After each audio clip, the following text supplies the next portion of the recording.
നമ്മുടെ ഈ പ്രപഞ്ചത്തെക്കുറിച്ച് അഭിമാനം തോന്നുമ്പോൾ നാം പാടേണ്ടത് വന്ദേ മാതരം എന്നാണോ അതോ ഇൻക്വിലാബ് സിന്ദാബാദ് എന്നാണോ? അതോ അഭിമാനം തോന്നുമ്പോൾ പാടാനും വിളിക്കാനും പ്രത്യേക മുദ്രാവാക്യങ്ങളുടെയോ ആപ്തഗാനങ്ങളുടെയോ ആവശ്യമുണ്ടോ? ഒരു കാലത്ത് സൂര്യൻ അസ്തമിക്കാത്ത ബ്രിട്ടീഷ് സാമ്രാജ്യത്വത്തിനെതിരെ ഇന്ത്യയിലെ ലക്ഷോപലക്ഷം ജനങ്ങളെ ഒരേ വികാരത്താൽ കോർത്തിണക്കിയ അഗ്നിനാളം അതായിരുന്നു വന്ദേ മാതരം. എല്ലാ ഇന്ത്യക്കാരുടേതുമായിരുന്ന ആ ഗാനത്തെ ചിലർ തങ്ങളുടേത് മാത്രമാക്കുകയും തങ്ങളുടെ മതത്തിൻ്റെയും വർഗീയതയുടെയും ആപ്തഗാനമാക്കുകയും ചെയ്യുന്നതിൻ്റെ ഘർഷണങ്ങൾ ഇനിയും പാർലമെന്റിലും പുറത്തും ഉണ്ടായേക്കും. ബങ്കിം ചന്ദ്ര ചാറ്റർജി ഈ ഗാനം രചിച്ചിട്ട് 150 വർഷം തികയുന്ന ഈ വേളയിൽ ചരിത്രപരമായ ഈ ദേശഭക്തി ഗാനം ഇക്കഴിഞ്ഞ നാളുകളിലെ പോലെ ഇനിയുള്ള ദിവസങ്ങളിലും രാജ്യത്ത് ചർച്ചാ വിഷയമായേക്കും. എന്നാൽ നിർഭാഗ്യവശാൽ അത് രാജ്യത്തെ ഒന്നിപ്പിക്കുന്ന ഒരു വികാരമായല്ല, മറിച്ച് ഭിന്നതയുടെയും രാഷ്ട്രീയ വിവാദങ്ങളുടെയും ഒരു ഉപകരണമായിട്ടാണ് ഇപ്പോൾ ഉപയോഗിക്കപ്പെടുന്നത്. എന്തിനാണ് ഈ ചർച്ച ഇപ്പോൾ നടക്കുന്നത്? ആരാണ് ഈ ചർച്ച തുടങ്ങിവെച്ചത്? ഇതിന് പിന്നിലെ ചരിത്രപരമായ സത്യം എന്താണ് എന്നുള്ള ചോദ്യങ്ങൾക്ക് നാം ഉത്തരങ്ങൾ തേടേണ്ടിയിരിക്കുന്നു. ഇനിയും ഇതുമായി ബന്ധപ്പെട്ട ചർച്ചകളും വിവാദങ്ങളും ഉണ്ടാവുന്ന പശ്ചാത്തലത്തിൽ 1870കളിൽ നമ്മൾക്കെല്ലാം അറിയാവുന്നതുപോലെ ബ്രിട്ടീഷ് ഭരണകൂടം ദൈവം രാജ്ഞിയെ രക്ഷിക്കട്ടെ, ഗോഡ് സേവ്സ് ദ ക്വീൻ എന്ന ഗാനം നിർബന്ധമായിട്ട് ചൊല്ലാൻ ഉത്തരവിട്ടപ്പോൾ അതിനെതിരെ ഒരു പ്രത്യാക്രമണം എന്ന നിലയ്ക്കാണ് ബങ്കിം ചന്ദ്ര ചാറ്റർജി ഈ ഗാനം എഴുതുന്നത്. അദ്ദേഹം ആദ്യമായിട്ട് ഇത് പ്രസിദ്ധീകരിക്കുന്നത് 1875 നവംബറിൽ തൻ്റെ ബംഗാൾ മാസികയായിട്ടുള്ള ബംഗദർശിനിയിലൂടെയാണ്. ആനന്ദമഠം എന്ന നോവലുണ്ട്. ആ നോവലിൽ ഈ ഗാനം ഉൾപ്പെടുത്തുകയും ചെയ്തു. ഈ ഗാനം രാജ്യത്തിൻ്റെ ദേശീയ ശ്രദ്ധയിലേക്ക് വരുന്നത് 1896 ഇന്ത്യൻ നാഷണൽ കോൺഗ്രസ് സമ്മേളനം ചേർന്നപ്പോഴാണ്. ആ സമ്മേളനത്തിൽ രവീന്ദ്രനാഥ് ടാഗോർ ഈ കവിത ആലപിച്ചു. അതോടുകൂടിയാണ് വന്ദേ മാതരം ദേശീയതയുടെ ഒരു പ്രതീകമായിട്ട് മാറുന്നതും നമ്മുടെ ചെവിയിൽ മുടങ്ങുന്നതും നമ്മുടെ നാവുകൾ അത് ഉച്ചരിച്ചു തുടങ്ങുന്നതുമൊക്കെ. പിന്നീട് അങ്ങോട്ട് സ്വാതന്ത്ര്യ സമരത്തിൻ്റെ ഓരോ ഘട്ടത്തിലും വന്ദേ മാതരം കേവലമായൊരു ഗാനമായിട്ടല്ല, മറിച്ച് ഒരു മുദ്രാവാക്യമായിട്ട്, ഒരു യുദ്ധത്തിനുള്ള ആഹ്വാനമായിട്ട്, സ്വാതന്ത്ര്യ സമരത്തിനുള്ള പോരാട്ടത്തിൻ്റെ ആഹ്വാനമായിട്ടത് മാറി. ബംഗാൾ വിഭജനത്തിനെതിരായിട്ടുള്ള പ്രക്ഷോഭം നടന്നപ്പോൾ ലക്ഷക്കണക്കിന് ആളുകളാണ് വന്ദേ മാതരം ഏറ്റു ചൊല്ലിയത്. ഇതൊക്കെ ചരിത്രമാണ്.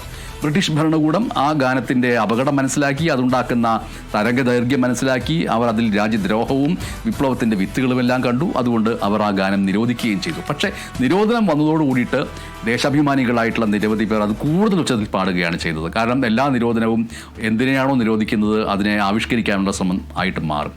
പലരും അതിൻ്റെ പേരിൽ ജയിലിലായി, ലാത്തിച്ചാർജ് കൊണ്ടു, ദേശീയ പ്രതിരോധമായിട്ടത് വളർന്നു. അങ്ങനെ വന്ദേ മാതരം ഒരു സ്വാതന്ത്ര്യ സമരത്തെ സൃഷ്ടിക്കുകയല്ല, മറിച്ച് സ്വാതന്ത്ര്യ സമരം വന്ദേ മാതരത്തിന് അതിൻ്റേതായിട്ടുള്ള ചരിത്രപരമായൊരു ഇടം നൽകി എന്നാണ് നമ്മൾക്ക് പറയാൻ കഴിയുക. ഇപ്പോൾ ഈ ഗാനത്തെ വിവാദമാക്കിയിരിക്കുന്നതിനാണ്, ആരാണ് വിവാദമാക്കുന്നത്, അതിൻ്റെ ലക്ഷ്യം എന്താണ് എന്നാണെങ്കിൽ, രാജ്യം ഇന്ന് പലതരത്തിലുള്ള തൊഴിലില്ലായ്മയും ദാരിദ്ര്യവും സാമ്പത്തിക പ്രതിസന്ധിയും വർഗീയമായിട്ടുള്ള ചേരിതിരിവും ഒക്കെ അഭിമുഖീകരിച്ചുകൊണ്ടിരിക്കുകയാണ്. അത്തരം വിഷയങ്ങളിൽ നിന്ന് ജനശ്രദ്ധ തിരിക്കാനാണ് ഈ ഒരു വിഷയത്തിൽ മാത്രം വിവാദമുണ്ടാക്കുന്നത് എന്നുള്ള ആരോപണം ഒരു ഭാഗത്തുണ്ട്. രാഷ്ട്രം നേരിട്ടുകൊണ്ടിരിക്കുന്ന യഥാർത്ഥമായിട്ടുള്ള പ്രശ്നങ്ങളെ മറച്ചുവെക്കാനുള്ള ശ്രമങ്ങൾ എന്നുള്ള നിലയ്ക്ക് ചരിത്രത്തിലേക്ക് തിരിഞ്ഞു നോക്കിയിട്ട് രാഷ്ട്രീയ വിവാദങ്ങൾക്ക് തിരികൊടുത്താനുള്ള ശ്രമം നടക്കുന്നു. ഇവിടെയാണ് പ്രധാനമന്ത്രി തന്നെ മുൻകൈയെടുത്ത് ജവഹർലാൽ നെഹ്റുവിനെ ലക്ഷ്യമിട്ടുകൊണ്ട് ചില പരാമർശങ്ങൾ നടത്തിയത്. വന്ദേ മാതരം ചൊല്ലിയത് കൊണ്ടാണ് നമ്മൾ ഇന്ന് ഇവിടെയെല്ലാം ഇരിക്കുന്നത് എന്നുള്ളൊരു മുഖവരിയോട് കൂടിയിട്ടാണ് പ്രധാനമന്ത്രി ചില പരാമർശങ്ങൾ നടത്തിയത്. ആ പരാമർശങ്ങൾ ജവഹർലാൽ നെഹ്റുവിനെ പരിഹസിക്കുന്നതും വിമർശിക്കുന്നതും ചരിത്രത്തിൽ നിന്ന് ഇല്ലായ്മ ചെയ്യാൻ ഉള്ള ഉദ്ദേശത്തോടെ എന്നുള്ള നിലയ്ക്കും ആയിരുന്നു എന്നുള്ളതാണ് പ്രധാനപ്പെട്ട വിമർശനം.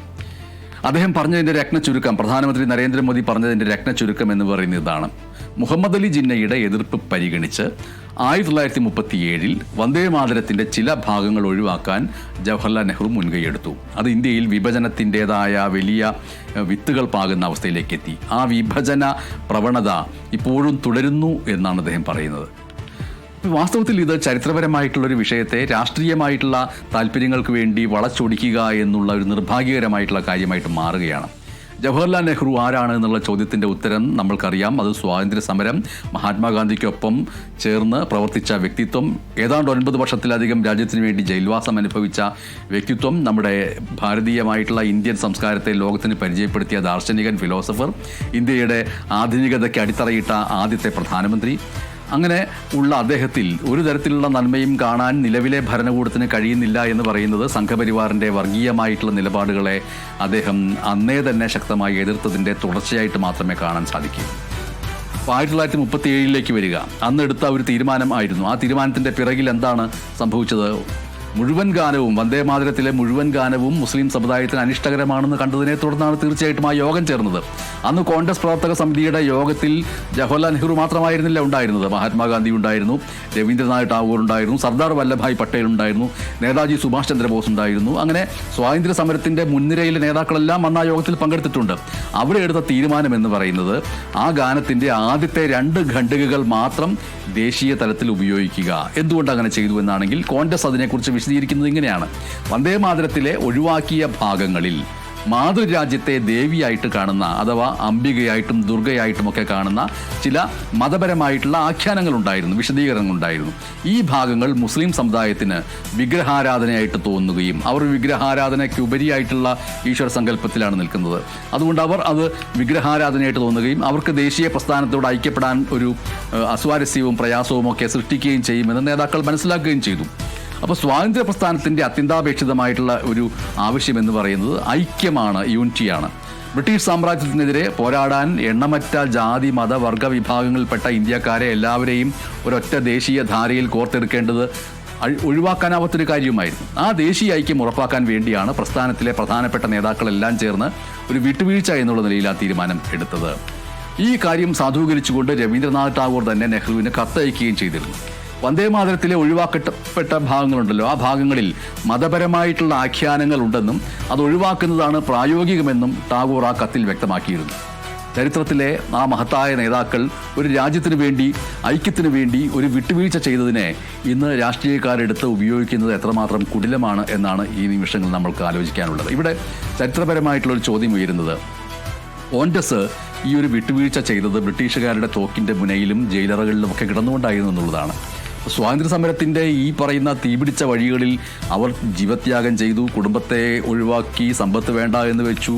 അങ്ങനെയാണ് അവർ രാജ്യത്തിന് വേണ്ടി പോരാടിയത്. ഈ സമയത്ത്, അതായത് ഗാന്ധിജിയും പട്ടേലും നെഹ്റുവും ഒക്കെ നയിച്ച ഇന്ത്യൻ നാഷണൽ കോൺഗ്രസ് വന്ദേമാതരം ആലപിച്ചുകൊണ്ട് സ്വാതന്ത്ര്യ സമരത്തെ സാമ്രാജ്യത്വത്തിനെതിരായിട്ടുള്ള ഒരു സമരമാക്കി മാറ്റിയപ്പോൾ സംഘപരിവാർ എവിടെയായിരുന്നു എന്നുള്ള ചോദ്യം സ്വാഭാവികമായിട്ടും വന്ദേമാതരത്തെക്കുറിച്ചുള്ള ചർച്ചകൾ ഉൽപ്പാദിപ്പിക്കുന്നവരുടെ നേരെ കൂടി വന്നു ചേരുമെന്നുള്ളതാണ് ഏറ്റവും പ്രധാനപ്പെട്ട കാര്യം. ഇന്ത്യൻ സ്വാതന്ത്ര്യ സമരത്തിൽ കാര്യമായിട്ടുള്ള പങ്കാളിത്തം ഇല്ലാത്തവരാണ് ഇന്ന് അതിൻ്റെ മുൻനിര പോരാളികളെ കുറ്റപ്പെടുത്തുന്നത് എന്നുള്ള മറുചോദ്യവും വന്നേക്കാം. എന്തായാലും സംഘപരിവാറിൻ്റെ മാസ്റ്റേഴ്സായിട്ട് കരുതപ്പെടുന്ന പലരും ഈ ഒരു പോരാട്ടത്തിൽ നിന്ന് വിട്ടുനിന്നു എന്നതിൻ്റെ ചരിത്രം നമ്മുടെ മുന്നിൽ വസ്തുതകളായിട്ടുണ്ട്.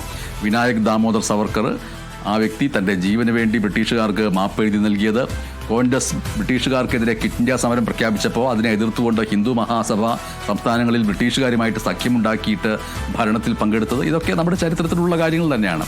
അപ്പോൾ സ്വാതന്ത്ര്യ സമരത്തിൽ പങ്കാളിത്തമില്ലാത്തവർ അതിൻ്റെ ഭാഗമായിരുന്ന വന്ദേമാതരത്തിൻ്റെ പേരിൽ ജവഹർലാൽ നെഹ്റുവിനെയും മറ്റ് നേതാക്കളെയും പഴിചാരുന്നത് ഒരു കറുത്ത ഫലിതം മാത്രമായിട്ടാണ് കരുതാൻ കഴിയുക. സ്വാതന്ത്ര്യത്തിന് ശേഷം വന്ദേമാതരത്തിൻ്റെ പൂർണ്ണമായിട്ടുള്ള രൂപം ദേശീയഗാനമാക്കണമെന്നുള്ള ആവശ്യം ഉയർന്നിരുന്നു.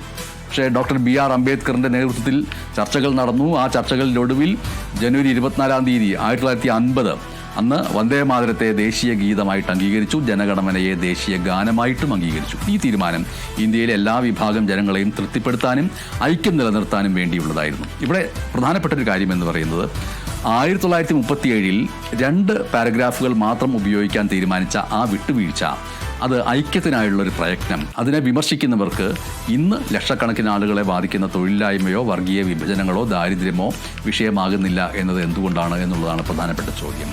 അപ്പോൾ ആ ചോദ്യങ്ങളിൽ നിന്ന് ഒഴിവായി കിട്ടാനും ദേശീയതയുമായി ബന്ധപ്പെട്ട ആളിക്കത്തലുകളിലേക്ക് മാത്രം കാര്യങ്ങളെ അർപ്പിക്കാനും ശ്രമിക്കുന്നവരുടെ ഗൂഢലക്ഷ്യങ്ങൾ മനസ്സിലാക്കപ്പെടുമെന്നാണ് ഇതുമായി ബന്ധപ്പെട്ട നിരീക്ഷകർ സൂചിപ്പിക്കുന്നത് എന്ന് മാത്രം പറഞ്ഞു കൊള്ളട്ടെ. ഇന്നത്തെ എഡിറ്റേഴ്സ് അനാലിസിസ് ഇവിടെ പൂർണ്ണമാവുന്നു. നമസ്കാരം.